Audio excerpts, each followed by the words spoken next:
Good morning everyone, welcome back to my another. কালকে তো আইবুড়োর ভাতের পর্ব শেষ হয়েছে। আজ সকাল সকাল আবার দিদি বানাবে মোচার তরকারি, তাই দিদিকে একটু মোচাটা ছাড়িয়ে দিচ্ছিলাম। আর এদিকে দিদি চা আর বিস্কিট দিয়ে দিয়েছে। ঘরে তো এমনিতে চা খায় না, কিন্তু দিদির হাতে ওই চাটা দেখে না আর লোভটা সামলাতে পারলাম না। এদিকে দিদি আবার আলু কষাতে দেখলাম শুরু করে দিয়েছে। শুধু মোচার তরকারি না, মোচার তরকারির সাথে হবে আবার ডিমের কারি। তো সেই জন্য আলুটা বেশ মশলা টশলা দিয়ে কষিয়ে রেখে দিদি মোচাটা সিদ্ধ করে নিয়েছে, নুন হলুদ জলে ভিজিয়ে সিদ্ধ করে নিয়েছে।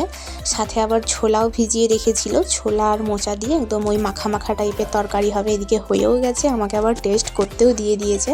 আর বেশ সুন্দর হয়েছে কিন্তু।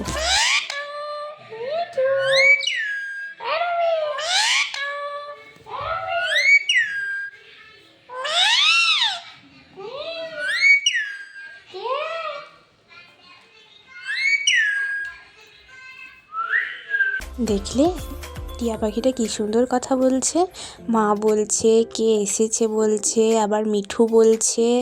সত্যি আমি তো ওকে দেখে রীতিমতো অবাক হয়ে গিয়েছিলাম। আচ্ছা, তারপর দিদি খেতে দিয়ে দিয়েছিল আর তারপর টোটো ধরে বেরিয়ে পড়েছি।